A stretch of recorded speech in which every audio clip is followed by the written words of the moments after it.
Hello, everyone, and welcome to ABA and MIA, where real talk meets real practice. I'm Karelix. And I'm Mariam, and we're here to break down ABA, autism, and the everyday life of the 305. With clarity, compassion, and a little Miami spice. So grab your cafecito and let's get into it. All right, everyone. So today we actually have a very special guest with us. His name is Adam Ventura. He needs no introduction to all behavior analysts in Miami. We are co-founders of the Miami Association for Behavior Analysis together. For some time, he had World Evolve. He's an entrepreneur. He's always involved in all kinds of very exciting topics. The main topic for today is artificial intelligence and how it impacts ABA. But first, I'd like for Adam, please introduce yourself to our guests so they can learn a little bit more about you. Well, thank you so much, both of you, for the invite. I really enjoyed your intro. I thought that was very clever, and you all presented it so well. So I thought that was fantastic. But I'm a behavior analyst. I've been in behavior analysis for 22 years now, and I've worked in. Everybody has, I think, like a claim to fame in behavior analysis where they specialize in one thing or another. My claim to fame is everything. I've worked in every possible setting, but I did run an ABA therapy company for about 10 years, and then I sold it to private equity. I did teach at Florida International University for 12 years. And then recently, maybe about 4 years ago, I opened up another business called Intraverbal AI, where I'm exploring AI and behavior analysis. So I think that's my 30-second elevator speech about who I am. I love that. Yes, you have been kind of a very comprehensive behavior analyst, so to speak. You're an entrepreneur at heart. You are great at business, and you've had a lot of success in everything you do. So I definitely applaud you for that. And it's so exciting to have you as a guest on our show. You are our very first guest on ABA and MIA. Okay, all right. Very cool. Excited. Very cool. Thank you. Well, thank you. I'm honored. Thank you. I'm actually interested in this topic because a lot of RBTs and BCBAs, you probably get this all the time, but is AI going to replace RBTs and BCBAs? Absolutely not. And I actually think that, believe it or not, as we have the field structured right now, where most companies have a tiered service delivery model, where you have RBTs, in some cases a BCABA and then a BCBA above it, RBTs are actually the safest. Okay. So anything that's a physical job is going to take a very long time to replace for a lot of different reasons. So my mother is a nurse.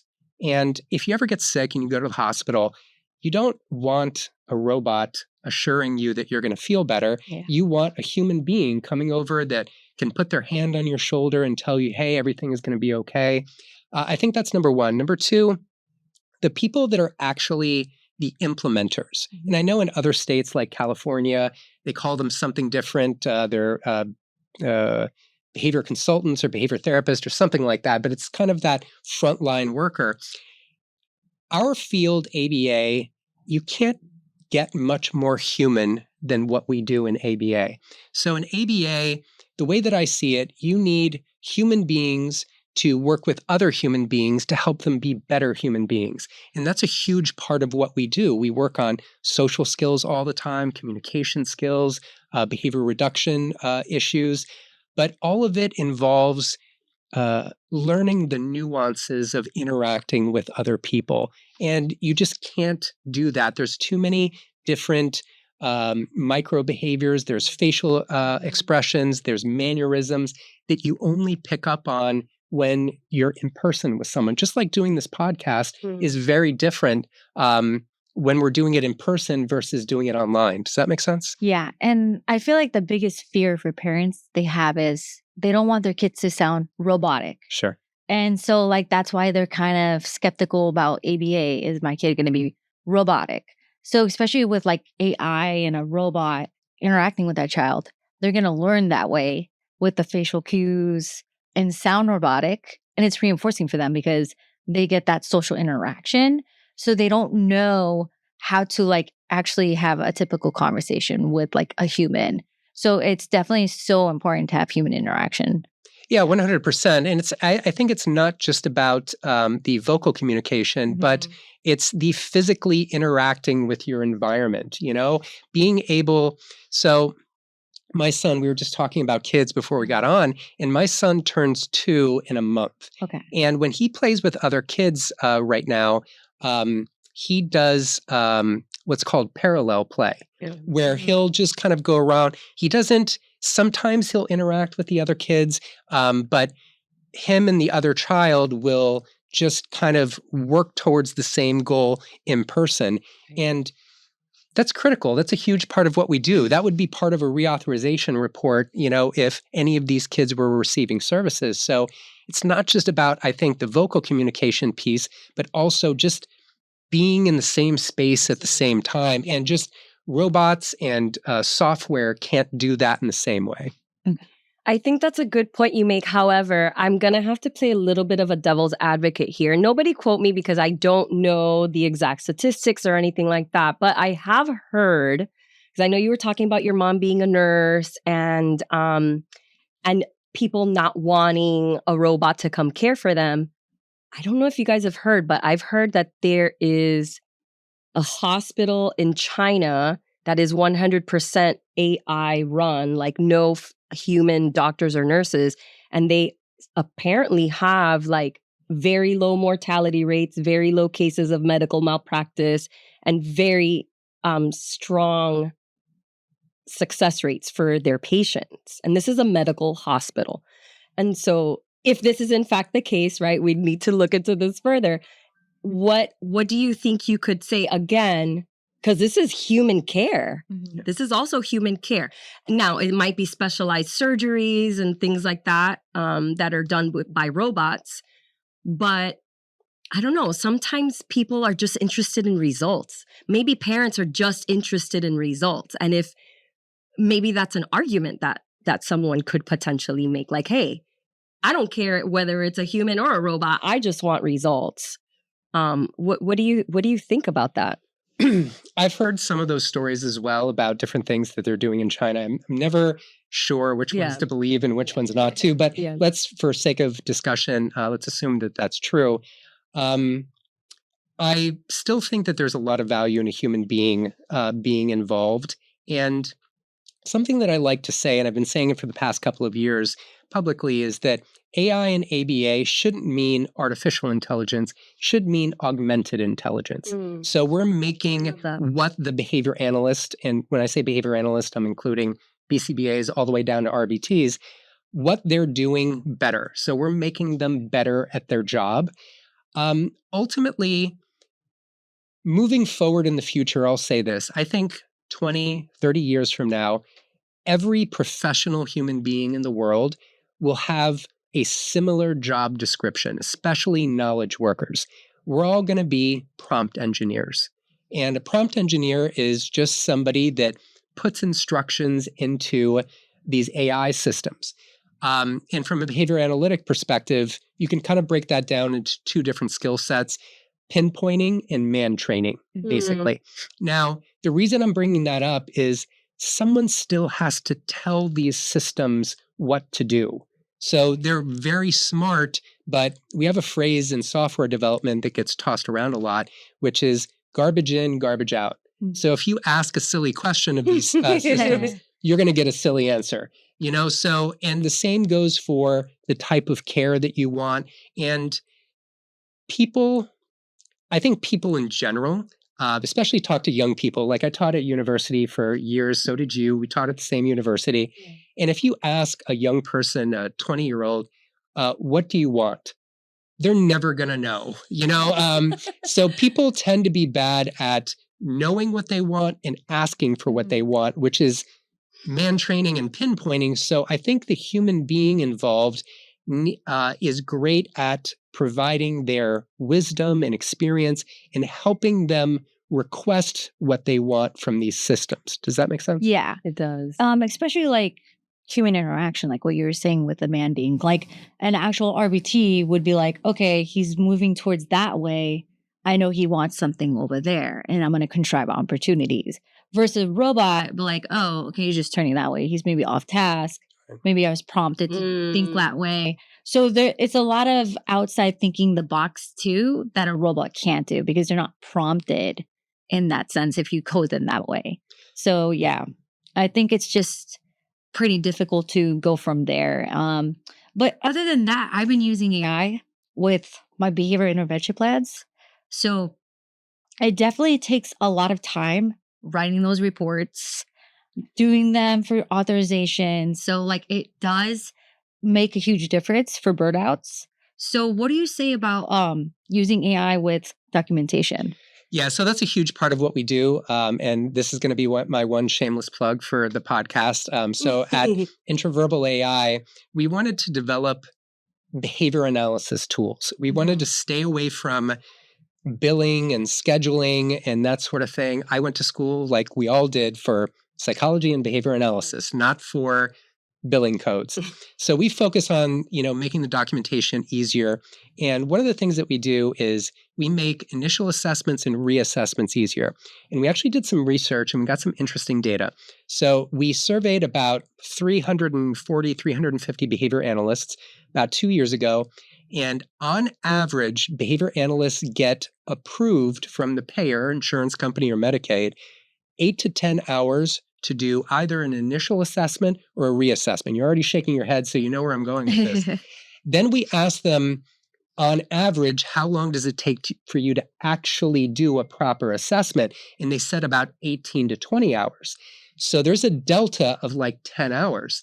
So we went into the lab and we created a really cool assessment module. And I worked with some great subject matter experts in the field. And we created this assessment module that uses AI. And we got it down to where they were doing initial and reassessments in 3 to 4 hours. And the majority of that time was spent with the client versus sitting in front of your desk. Wow, that's amazing. Yeah. Yeah, that saves a lot of time. So that's crazy. Yeah, and it's interesting too, because one of the other things that I talk about is whenever we talk about time, we always tend to monetize that concept. So we'll say saving time, spending time, wasting time. Yeah. So we looked at that as one of the most important measures that we wanted to help solve in behavior analysis is the amount of time that people are spending doing wasteful activities. Yes. I love that so much. That is a topic that has always been such a huge pain point in our field is we never get paid enough to do our assessments. It always takes 2 or 3 times as long as what the insurance carriers want to reimburse us for. I think that's a huge contribution to our field. And I think a lot of people are going to be interested. But I want you to tell us more about Intraverbal AI. Like what is the company about? What are the values? What is the mission? And what products do you guys offer? I think everybody would be super interested to know that. Yeah, thank you for asking. So the mission of the company is to improve the science and practice of behavior analysis. And we just happen to use technology to achieve those goals. And again, like I said a few minutes ago, is we sat down and said, what are the problems that we want to solve? So I think any good product, service, or company is fundamentally a problem-solving entity. So if you're not bringing a new product or service to the market that doesn't exist, or bringing a product or service to the market that does better than what's out there, you're not going to survive. So we sat down and said, what are the problems in behavior analysis? And the very first 2 problems we wanted to solve were evidence-based practice and HIPAA compliance issues. So what are some of the AI systems that you all currently use? ChatGPT, Claude, Grok, Gemini? ChatGPT and Claude. Yep. Yeah. Okay. So Claude's super popular now. I feel like it's the most popular kid on the block. I like switching around. I'm faithful. I've been using ChatGPT for a while, and I'm like, oh, I'm happy with this one. I haven't even tried the others, to be honest. It's pretty easy to use. I feel like Claude goes more in depth and it's more clinical research. Like it has a lot more research into it versus leaving it vague. Like ChatGPT. Okay. So, and I'm glad you brought up the research piece. So there's some interesting research, and I can send it over to you, that a capital investment firm did last year. And they're like, where does ChatGPT and other systems like that get their information from? And for the most part, they scrape the internet and then train their system on the information that they're gathering from the internet. And some of the places that they were showing, some of the sites that they get the information from, a plurality of the information from that research came from Reddit. And if you've ever been to like a behavior analysis Reddit group, it's rough. That's no good. So we wanted to solve evidence-based practice. So I've been in the field as long as you have, for 20 years, 22 years now. Long time, right? Yeah, long time. And we would, I would go to clients' houses, and you want to do evidence-based practice, but you can't lug a whole bunch of notebooks with journal articles in there, and you can't pop it out when the client is having a tantrum or something like that, or you're running skills with them.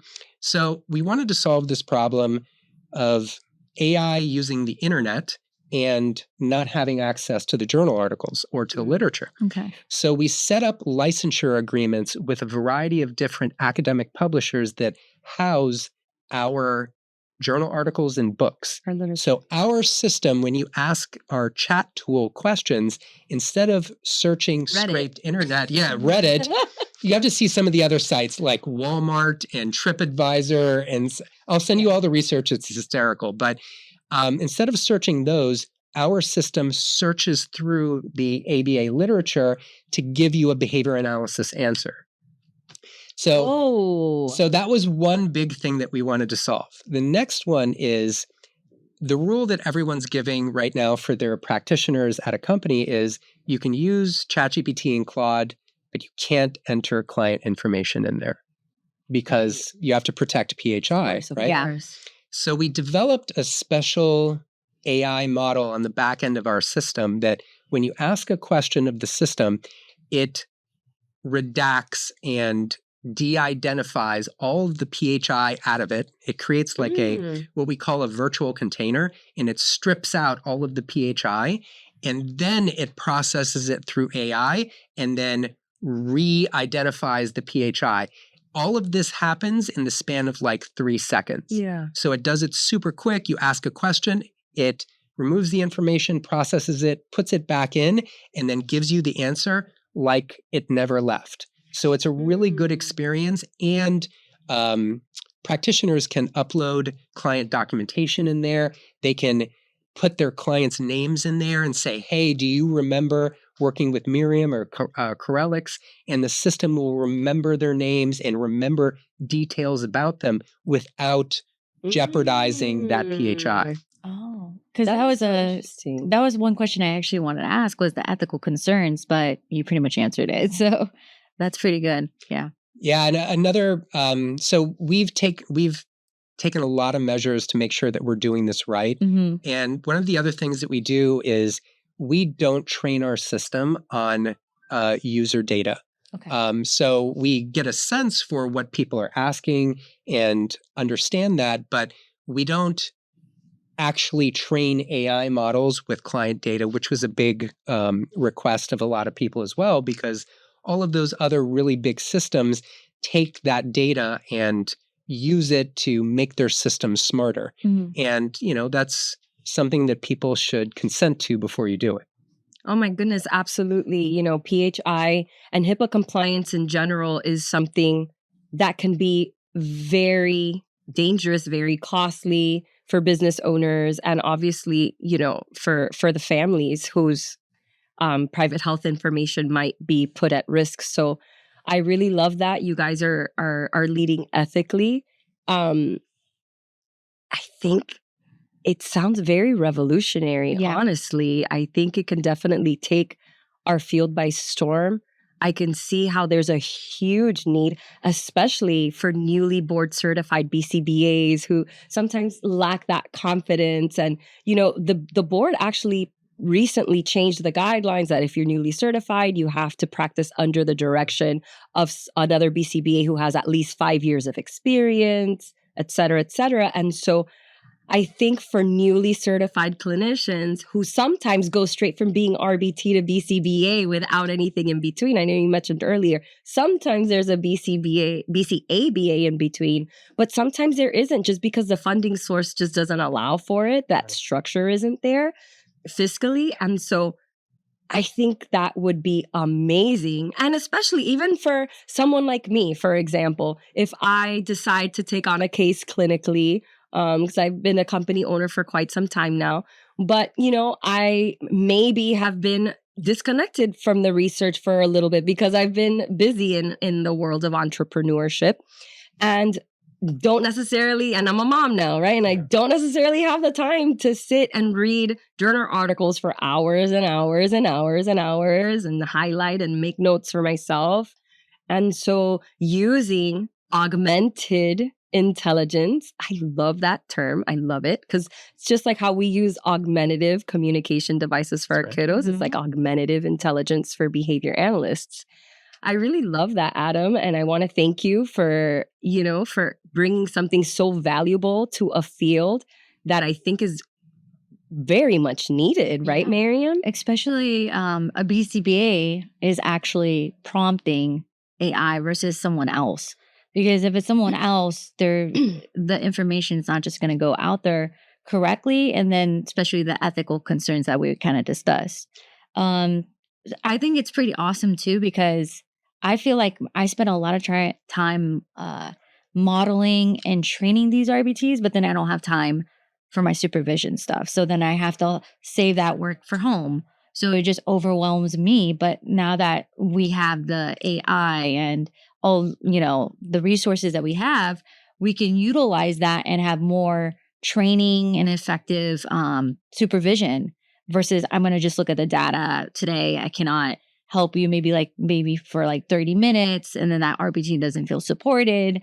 And so there's not that much interaction with the client either to make any more modifications because you have so much little time. So. Oh my goodness. Yeah. Yes. So valuable. So many BCBAs have so much work to take home, right? Mm-hmm. And so it's all about, it's like the billable hours have to be at a certain limit for the salaries, but then also I'm not done with just my billable hours. There's so much more to be done.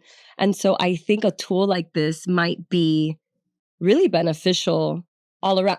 Can you talk to me about company owners though?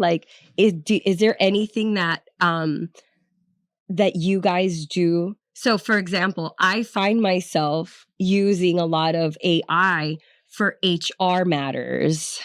Yeah. Mm-hmm. Is there any specific to behavior analysis, right? Which I think might be different from other fields in certain ways. Is that something you guys currently handle, or do you foresee potentially having something like that down the line? So some of the HR things so I know that there's a great AI system out there called Scribe AI. Okay. It's phenomenal. It's specifically designed for HR and it's, I don't know much about it. I know a lot of companies that I'm associated with use it and they love it. Okay. And it's designed to help create, I believe, policies and protocols, and it follows or records what people are doing and then creates a job description out of it and task analyses on how to do the job. So it's a pretty great tool. There's some other tools out there that do that. Our system focuses a little bit more on the behavior analysis and the clinical piece. So you mentioned supervision earlier. We have a tool that that helps out with supervision, for example. So we will do when you do a supervision meeting with with an RBT or a candidate, BCBA candidate, our system records and transcribes the entire meeting between both parties, and it analyzes it and gives you feedback as a supervisor from a behavior analysis perspective. It tells you things like praise to correction ratio, talk time ratio, active listening targets. And then it gives you a session summary that you can use for your session note. It gives you a whole bunch of different things, a full transcript. And the idea was to make supervision less about paperwork and more about supporting the RBT. So now we've got the ability as well where the system can track supervision hours. And we all know that there's a lot of rules and they change the rules what feels like every single year. And you have to keep track of when does it change? When does it go into effect? So our system keeps track of all of that to make the process for both parties, the supervisee and the supervisor, a lot easier. I love that so much. Especially for new BCBAs, because they don't know if they're doing something correctly. So they can look back and get that feedback. And I feel like that's a huge game changer, because when they're like first entries, they can just see how they're providing supervision and then look into the transcript and be like, oh, I could have provided more praise, kind of like what you suggested, or I could have modeled the actual program instead of verbally providing feedback, because some of our RBTs are visual learners. So it's so like effective for supervision. That's great. I mean, I know I interview a lot of RBTs for Lotus, right? Mm-hmm. We're currently in the process of interviewing a lot of RBTs. And I hear a lot that RBTs, there's a lot of turnover in the field of ABA. Everybody knows this. And I hear a lot how RBTs and who are currently at other companies don't feel supported. 100%. They don't get enough supervision. And when they do get supervision, it is low quality, whatever that means to them. But objectively speaking, it usually means low one-on-one, high quality communication with their supervisor, instead of just sitting on the corner, typing away at their laptop, analyzing the data, or making protocol modifications on their own, and just like, here, bye, see you next month, or whatever's happening. And so I think a lot of behavior analysts, like when we go to school, a very small percentage of what we're actually taught in our textbooks and or any journal articles we might read is about how to be a good supervisor, right? We're taught how to be good behavior analysts and how to make behavioral changes in our clients, but not necessarily how to be good supervisors. So I think that's a huge contribution to our field. So I commend you again. I love that. Because ultimately we need to build a field with practitioners that are competent and kind and ethical, and a lot of good things, so that our clients can benefit in the end. Yeah. And a lot of parents, they kind of are skeptical about ABA because of what's going on with the fraud and, Medicaid, things like that. Especially in Miami, there's a lot of RBTs that come to me and say, I just see an RBT and they're not really doing anything with the client. And the supervisor, they're just standing there and just typing away. And then when I went to the school district, the teacher was like, are you just going to be standing there collecting your data, or are you going to actually work with the client? Because we need someone to work with our client. And so I was like, no, I don't know where you had the experience or whatever, but we're hands-on. We like to provide feedback, and we like to work together and collaborate. So I think this idea of, being more interactive and providing quality services is going to change the eyes of, the community because right now AB is not looking so good, and we need to actually change that in social media platforms. So that's actually very, very heartbreaking to me, because it is the reality, especially here in Miami, because we are the fraud hub of everything happening with Medicaid and with Sunshine and with all the things. I got a phone call last week that ABA companies all over Hialeah are closing down, that clients are losing services, RBTs have no jobs, and it's just a huge mess. And so I think we really need to reel it back in and set a very solid foundation of what behavior analysis can be today and who we are going to be as a field 5 years from now, 10 years from now. And I think using augmentative intelligence is definitely the right way to go. Yeah, I completely agree. You asked me earlier about our mission, and I think I was sitting here thinking about it that from an augmented intelligence perspective, we're really a company that we're an AI company that helps practitioners engage in more human behavior. So we're actually trying to use technology to help people engage in more human activities and less administrative rote tasks. And I think when you do that, I think better services are going to come from that and really help out with some of the issues that unfortunately we see that are so prevalent, especially here in Miami. I love that. Yes. You can't replace like human eye contact. You can't replace a hug. You can't replace a high five, or you can't replace sharing an experience with another human. And so thank you so much, Adam, for being our very first guest. You were a pleasure to have on board with us today. Yes. I feel like we definitely shared a lot of valuable experiences and information with our audience today. I hope you all enjoyed it. Please remember to follow us on social media. We're on YouTube, we're on Facebook, we're on Instagram, and we're on TikTok as well. Yes. And then, Adam, how can we find you, or if the audience wants to? So the only social media platform that I interact with is LinkedIn. Okay. For my own mental health. I just stay on LinkedIn. LinkedIn is Smart. productive. So you can just do Adam Ventura on LinkedIn. You can find me there. Okay, perfect. Sounds good. Thank you, guys. Awesome.